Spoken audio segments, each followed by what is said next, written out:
Teori-teori proses masuknya pengaruh India ke Nusantara. Teori yang pertama, teori ksatria, disebut juga teori kolonisasi. Teori ini dikemukakan oleh F.D.K. Poch, C.C. Burke, dan Mukherjee. Menurut teori ksatria, budaya India masuk ke Indonesia dibawa oleh para ksatria dengan cara menaklukkan daerah-daerah tertentu di Nusantara. Lahirnya teori ini didasari atas kekacauan politik di India yang mengakibatkan beberapa pihak yang kalah dalam peperangan tersebut terdesak dan akhirnya melarikan diri ke wilayah Indonesia. Dengan demikian, teori ini menekankan bahwa orang-orang Indonesia dikuasai oleh orang India. Teori yang kedua yaitu teori Waisya, dikemukakan oleh N.J. Crome. Menurut Crome, orang India datang ke Indonesia adalah untuk berdagang.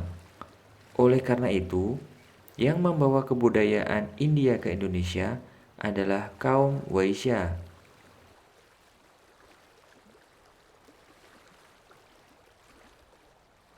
Para pedagang ini diyakini menetap di Indonesia dan pada perkembangannya memegang peran penting dalam penyebaran budaya India melalui hubungan mereka dengan penguasa-penguasa Indonesia.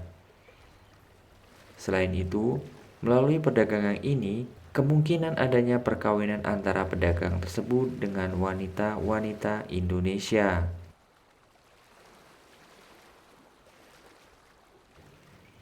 Teori yang ketiga yaitu teori Brahmana, dikemukakan oleh Van Leur.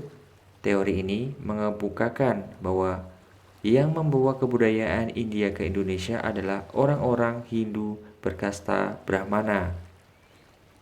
Para Brahmana ini datang ke Indonesia atas undangan dari para penguasa Indonesia sebagai akibat kontak perdagangan dengan India. Tujuan undangan ini yaitu untuk berhadapan dengan orang-orang India yang bertaraf sama dan untuk meningkatkan keadaan negerinya.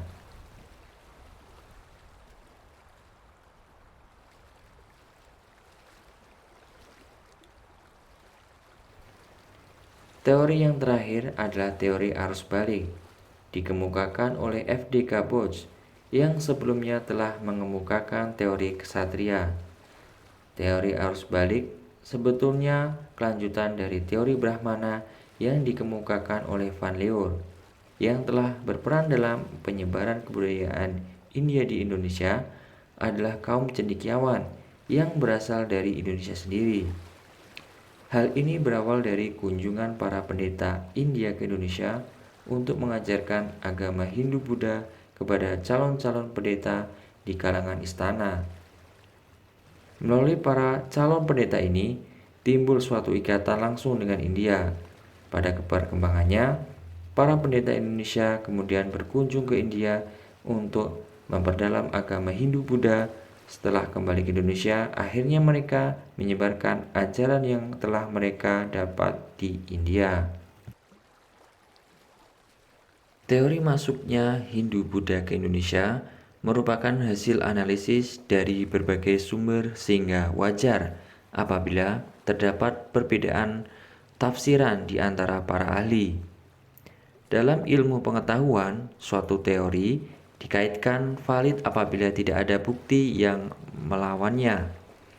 Oleh karena itu, suatu teori bisa dibuktikan keliru atau diterima. Begitu pula dalam kehidupan sehari-hari, perbedaan pendapat umumnya terjadi karena keterbatasan pemikiran kita sebagai manusia. Kita hanya bisa mengetahui sesuatu hal sejauh pengetahuan dan ilmu yang kita pelajari. Hasil pemikiran yang kita utarakan didasarkan atas pengetahuan dan persepsi yang kita miliki. Hasilnya tentu dapat mengundang suatu perbedaan pendapat.